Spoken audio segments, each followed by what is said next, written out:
saluer ta soeur, lui dis God bless you. Est-ce que je t'ai perdu?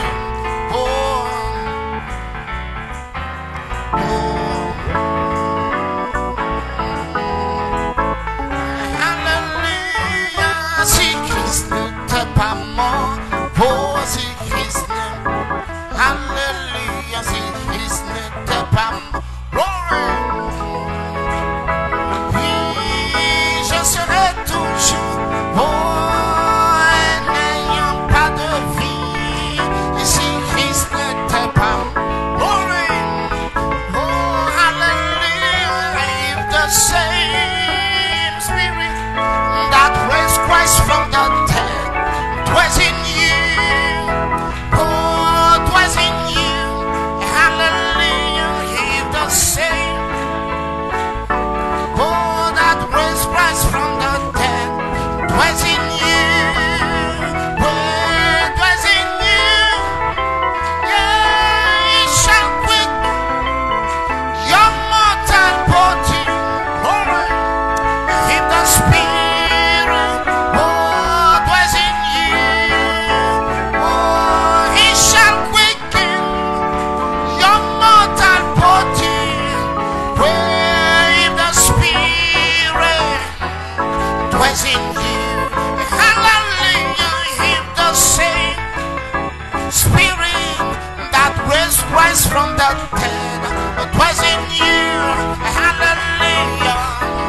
Glory, hallelujah, the same spirit that raised Christ from the dead dwells in you, hallelujah, dwells in you, yeah, he shall quit your mortal body, for the spirit dwells in you, yeah.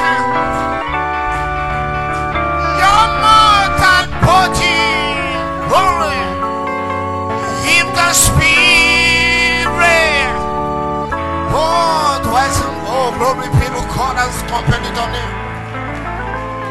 Coupindama. Est-ce que tu peux donner une main d'acclamation au Seigneur Jésus-Christ? Béni soit le nom du Seigneur. Si nous perdons foi en la résurrection, nous n'avons plus d'espérance. Et le but pour lequel nous sommes là, c'est parce que nous croyons qu'un de ces beaux matins, le monde ne pourra plus nous retenir. Si nous perdons cette espérance, nous n'avons plus d'espoir. C'est mieux que nous soyons païens. Notre espérance n'est pas dans la richesse, ce n'est même pas dans la santé, mais c'est dans la résurrection. Alléluia! Alléluia! Donnez une main d'acclamation.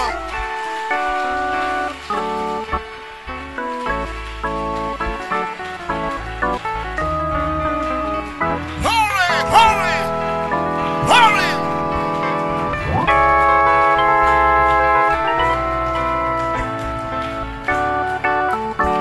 Your mortal body, if the spirit. Béni soit le nom du Seigneur. Nous allons aller directement à la parole de Dieu. Amen. Que Dieu vous bénisse.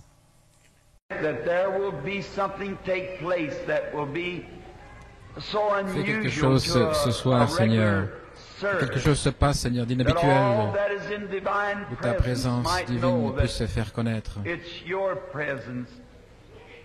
The On puisse savoir que c'est resurrected ta Lord présence, Jesus. Seigneur, le Then we Seigneur will take Jésus new ressuscité. hope and new courage Et nous aurons un to nouvel fight the espoir, une battle nouvelle espérance et un until nouveau life courage is pour finished. combattre dans la bataille jusqu'à ce que la vie soit terminée. Accorde-le, Seigneur, et pardonne-nous nos péchés, In the nous te le name of thy demandons. beloved Son, Dans the le Lord nom Jesus. de ton Fils bien-aimé, Amen. le Seigneur Jésus. Amen. May be seated. Vous pouvez vous asseoir.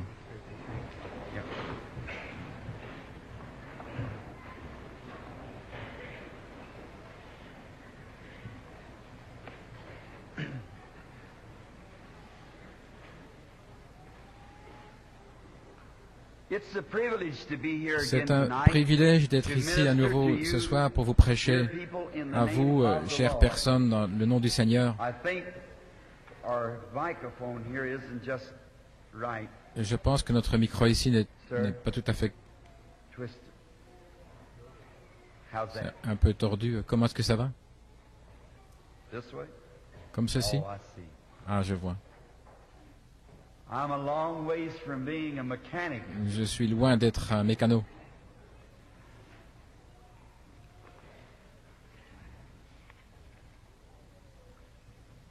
You know, I am glad to be here. Vous savez, je suis heureux d'être ici, There's something about these rooms. dans cette salle de gymnastique. Il y a quelque chose State of Ohio dans here, cet état de and l'Ohio especially ici, in this city, et spécialement as I dans cette ville. understand, it's one of the athletic centers. C'est l'un des centres sportifs. Basketball center is right here in Middleton.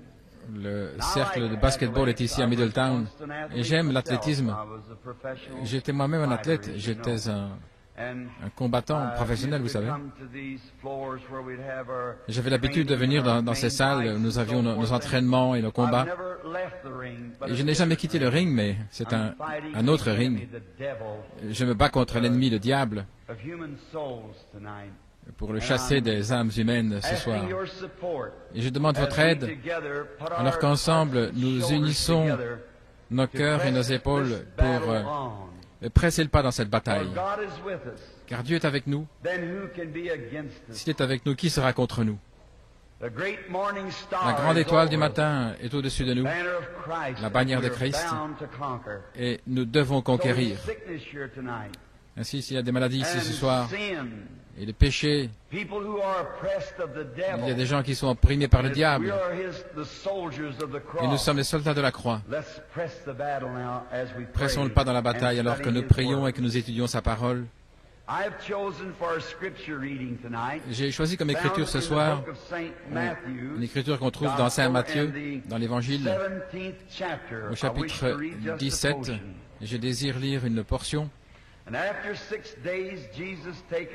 Et après 6 jours, Jésus prend Pierre, Jacques et Jean, son frère, et il les amène sur une haute montagne à l'écart. Et là, il fut transfiguré devant eux, et son visage resplendissait comme le soleil, et ses vêtements étaient blancs comme la lumière. Et voici, il leur apparurent Moïse et Élie, parlant avec lui.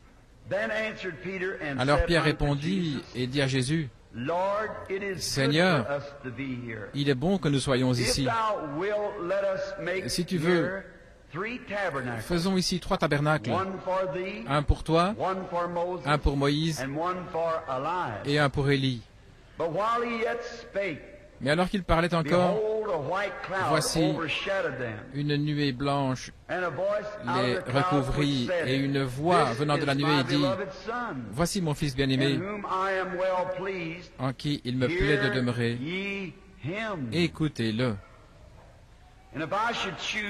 Et si je peux choisir un titre, ce serait ces mots, « Écoutez-le. » Vous pourriez dire, prédicateur, est-ce que ce n'est pas un petit titre pour un groupe de plusieurs centaines de personnes ici? Oui, c'est un petit titre, mais c'est un titre qui vient de la parole du Dieu éternel. Et ce n'est pas la longueur qui compte, mais c'est la valeur. Bien souvent, nous plaçons de la valeur sur la taille des choses, sur la quantité, mais ce n'est jamais la quantité, c'est la qualité que l'on doit apprécier. Il y a un certain temps, un de mes amis, il cherchait dans un grenier, dans un vieux bâtiment, et là où son père et sa mère venaient de déménager avec la famille, et il a trouvé un vieux coffre, et il cherchait là des reliques et des choses qui étaient dans ce coffre, et puis il a vu un petit timbre, un timbre-poste. Et pendant qu'il regardait ce timbre-poste, il dit, il était plutôt jaune, il dit, c'est peut-être de la valeur. Il dit, tu pourrais peut-être avoir de la crème glacée avec cela. Il est allé voir un collectionneur de timbres, là dans la rue, et il est allé voir le collectionneur, il a dit, j'ai trouvé un timbre, et je me demande s'il a de la valeur. Et le collectionneur mit sa loupe et il a dit, oui, je vais t'acheter ce timbre, dit-il. Et il a dit, combien veux-tu me donner pour ce timbre? Il s'attendait à recevoir 5 cents. Et le collectionneur a dit, je vais te donner $1 pour ce timbre. Oh là là, ça voulait dire beaucoup de crème glacée. Alors il a dit, c'est vendu. Et le collectionneur, voyant qu'il y avait de la valeur dans ce timbre, plus tard, il a vendu ce timbre pour $50. Et un peu après ça, il a été revendu pour $500.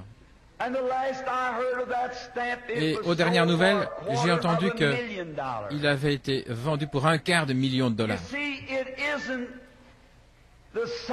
Vous voyez pas, donc c'est pas la grandeur, mais c'est ce qui était écrit sur le timbre qui faisait la différence. Et c'est ainsi avec la parole de Dieu. Ce n'est pas combien nous lisons, mais c'est la valeur de la parole. Parce que c'est l'expression du Dieu immortel. À travers les âges, beaucoup d'hommes ont lu les mêmes Écritures et cela n'a jamais manqué de servir son but. Si je vous écrivais une lettre, je crois que nous sommes assez amis et que vous l'apprécieriez. Si vous m'écrivez une lettre, je l'apprécierais. Mais si votre lettre était simplement adressée à moi, après l'avoir lue, elle n'aurait plus tant de valeur. Ou elle n'aurait pas de valeur pour quelqu'un d'autre. C'était une lettre qui m'était adressée, ou ma lettre qui vous est adressée. Et après être lue, eh bien on peut la jeter, à moins que vous vouliez la garder comme une relique. Mais ce n'est pas ainsi avec la parole de Dieu, parce qu'elle n'a pas été adressée à un certain individu. Elle a été adressée à toute la race déchue d'Adam, à chaque être mortel. Voilà pourquoi elle a tant de valeur. Simplement un seul mot. Vous pouvez vous y accrocher avec tout ce qui est en vous, en sachant que c'est la vérité. Jésus a dit,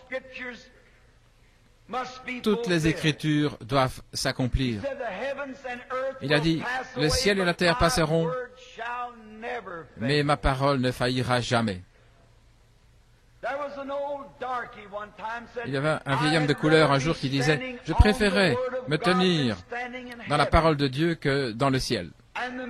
Et l'homme disait, comment peux-tu comprendre ça, mon oncle? Il a dit, parce que le ciel et la terre passeront, mais la parole de Dieu ne passera jamais. Et combien c'est vrai. Et je peux vous assurer ce soir, et ce sera enregistré sur bande, que n'importe quelle promesse divine que Dieu a faite, si vous avez la bonne attitude mentale vis-à-vis de cette promesse, Dieu la fera s'accomplir, peu importe ce que c'est. Parce que Dieu ne peut pas dire quelque chose un jour et puis dire quelque chose de contraire un autre jour, parce qu'il est infini. Bien, vous et moi, nous devenons de plus en plus intelligents, c'est ainsi, et la race humaine. Mais Dieu ne peut pas devenir plus intelligent parce qu'il est infini dès le commencement. Et chaque fois qu'il prend une décision, chaque fois qu'il y a une même crise, il doit prendre la même décision, sinon il a eu tort quand il a pris la première décision. Il ne peut pas faire marche arrière en disant « je me suis trompé » parce qu'il est Dieu. Et s'il peut faire une erreur, alors il sera mortel comme vous et moi. Alors, quelle sorte d'espérance cela nous donne-t-il? Mais quand nous lisons cette parole bénie, nous savons que c'est la vérité. Et là, nous nous tenons sur la parole de Dieu. Cette écriture que j'ai lue ce soir, c'est plutôt un titre inhabituel. Et je veux l'utiliser d'une manière inhabituelle par rapport à l'approche habituelle. Mais Dieu est inhabituel. Sa parole est inhabituelle. Et parfois il fait des choses qui sont inhabituelles. Parce qu'il est le grand Dieu Tout-Puissant.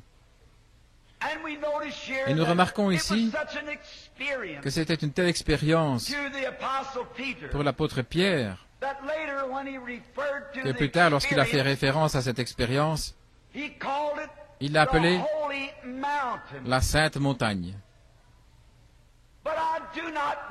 Mais je ne crois pas qu'il voulait dire que la montagne était sainte.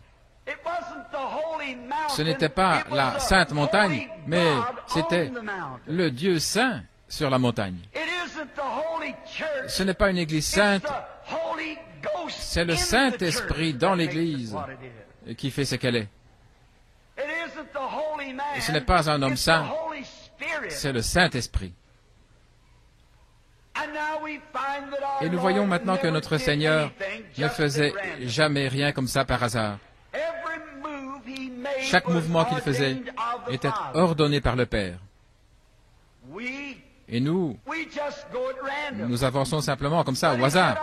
Mais il a dit, je fais toujours ce qui plaît au Père. Ainsi, chaque mouvement qu'il faisait avait une signification. Et c'était de plaire à Dieu. Oh, je voudrais dire ici, est-ce que ça ne serait pas merveilleux si nous pouvions avoir un témoignage comme cela, que nous faisons toujours ce qui plaît à Dieu. Ainsi, nous le voyons ici, monter sur cette montagne, comme nous l'appelons le mont de la Transfiguration. J'aime toujours le voir, dans le sens où ça a été écrit, et tous les frères prédicateurs s'approchent de cette manière, comme un type de la deuxième venue du Seigneur. Et c'est vrai. Mais il n'y a pas une écriture dans la Bible entière qui ne s'ajuste pas et se connecte avec l'écriture suivante. Chaque morceau, chaque pièce, c'est un grand tableau, depuis le Jardin d'Éden jusqu'au Calvaire et de nouveau de retour au Jardin. C'est juste un grand et magnifique tableau. Et je ne veux pas être sacrilège en faisant cette déclaration, si c'est une erreur, que Dieu me pardonne. Mais c'est comme un puzzle que vous devez assembler. Vous devez avoir le Saint-Esprit pour assembler la chose. Tout comme sur un puzzle. Vous avez l'image d'un côté, puis vous regardez l'image, et ensuite vous placez les morceaux comme vous le voyez sur l'image. Et l'écriture n'est pas selon une interprétation particulière. Elle a été écrite par le Saint-Esprit. Et le Saint-Esprit est le seul qui puisse le révéler. Car c'est caché aux yeux des sages et des intelligents. Et c'est révélé à des bébés qui veulent apprendre. Donc, si vous ne faites pas attention, si vous n'utilisez pas la pensée du Saint-Esprit pour rassembler la chose, vous allez avoir la scène complètement mélangée. Par exemple, comme avoir une vache en train de brouter au sommet d'un arbre. Et c'est ainsi que l'aspect de certains, mais si nous pouvons penser aller au ciel en donnant la main à un prédicateur ou être baptisé d'une certaine manière, ou un petit credo que nous répétons, eh bien c'est ridicule. Jésus a dit, à moins qu'un homme ne naisse d'eau et d'esprit, il ne peut en aucune manière entrer dans le royaume. Ainsi, l'image a l'air ridicule, mais la seule manière dont nous puissions la trouver, c'est en recevant le Saint-Esprit tout d'abord en nous, et ensuite Il nous enseigne la vérité et la vie. Il ne sera jamais en désaccord avec la parole. Il est toujours centré sur la parole. Ainsi, si l'Esprit en vous dit que les jours de miracles sont passés, ce n'est pas le Saint-Esprit.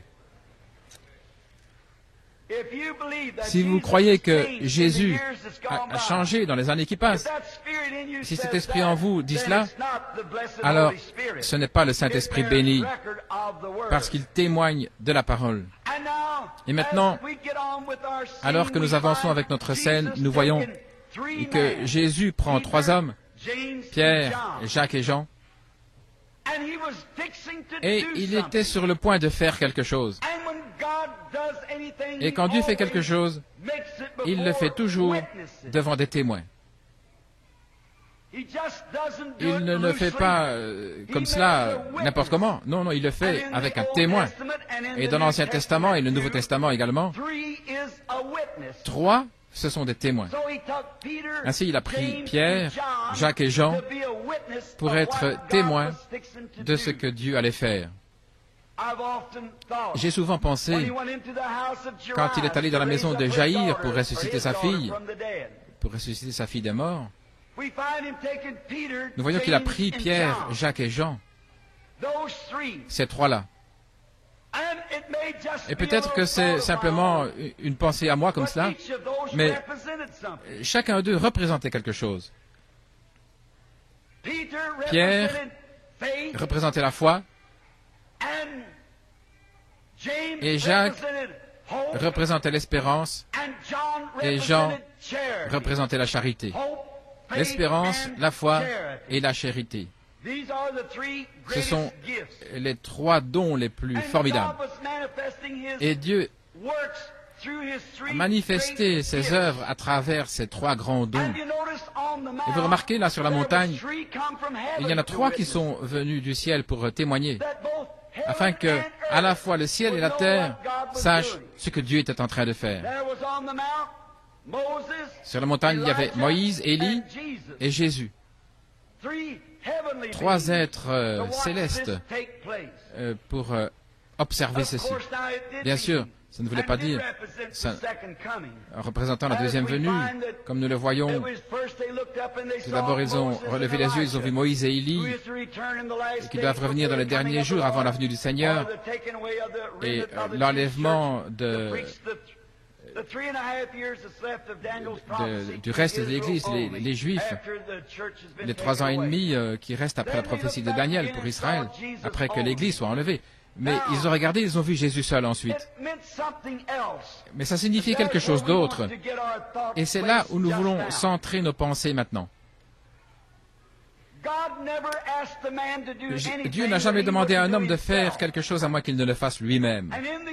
Et dans l'Ancien Testament, nous voyons qu'ils avaient une manière, lorsqu'un fils était né dans une famille, il était réellement un héritier dès qu'il était né. Mais tout d'abord, il devait être éprouvé ou élevé ou être sous une tutelle. Galates 4, Paul en parle. Et c'était le placement d'un fils. Nous voyons cela dans Éphésiens 1:5. Là où nous avons été prédestinés à l'adoption de fils par Jésus-Christ. Dieu, avec sa préscience, l'a prédestiné, ses enfants, par l'adoption pour Jésus-Christ, ou par Jésus-Christ. Oh, j'aime simplement l'Ancien Testament, parce que ça donne une ombre du Nouveau. Et tout ensemble, tout cela s'ajuste pour former ce grand tableau. Maintenant, bien souvent, dans la version King James du roi Jacques, nous voyons des mots étranges. Par exemple, dans Saint Jean 14, il est écrit « Dans la maison de mon Père, il y a plusieurs demeures. » Dans une maison, plusieurs demeures. Comment une demeure peut-elle être dans une maison? Beaucoup de grandes demeures dans une maison. Ça ne semble pas juste. Il semble qu'il y ait quelque chose qui n'aille pas avec cela. L'un des traducteurs a même rendu la chose plus ridicule. Il a dit, dans l'appartement de mon père, il y a plusieurs appartements. Dans la maison appartement, c'est comme si nous allions louer un appartement. Je suis si heureux que nous serons là quelque part lorsque nous aurons traversé cette scène. Mais la véritable interprétation des Écritures dans le grec, c'est comme ceci. Dans le royaume de mon Père, il y a beaucoup de palais. Mais au jour où les traducteurs ont traduit pour la King James, il était appelé le père de son domaine. Et tous ces petits sujets vivaient dans sa maison, dans son domaine. C'est la raison pour laquelle il pouvait comprendre mieux ainsi. Et c'était très biblique. Parce que dans l'Ancien Testament, un père possédait une grande portion de terre et il y avait beaucoup de serviteurs qui vivaient là avec du bétail, des moutons et l'agriculture là dans la ferme. Et lorsqu'un fils était né, maintenant souvenez-vous, voilà là où vous les pentecôtistes vous manquez la chose. Excusez-moi de dire ça. Mais juste afin que vous compreniez, dès que vous êtes né de nouveau et que vous avez reçu le Saint-Esprit, vous pensiez que ça réglait la question. Mais c'était juste le commencement. Maintenant, quand un enfant est né dans une famille, il était un héritier, certainement, dès qu'il est né. Mais il n'avait pas d'héritage avant d'être éprouvé. Et alors, son père allait sortir et puis il allait chercher le meilleur enseignant qu'il puisse trouver pour son fils, son enfant. Et il n'allait pas prendre n'importe quel professeur, n'importe quel enseignant, mais ce serait vraiment un bon enseignant parce qu'il aimait son fils. Et il voulait que son enfant ait la meilleure instruction possible. Il voulait que son enfant soit élevé avec la plus grande influence de justice qui puisse être donnée. Parce que c'était un homme juste lui-même. Et il voulait que son enfant soit élevé de la même manière. Je lisais un article l'autre jour dans un journal. Lorsque la dernière fleur de la véritable démocratie est morte, c'est fané là dans un tribunal d'Ohio l'autre jour, lorsqu'une famille ménonite a été ordonnée à 2 ans de prison pour ne pas avoir laissé leurs enfants aller dans une école moderne. Est-ce que ce n'est plus ici maintenant un endroit de liberté de religion, la démocratie? Nous n'en avons plus. C'est exact. Oh, quelle disgrâce! Et alors, ce juste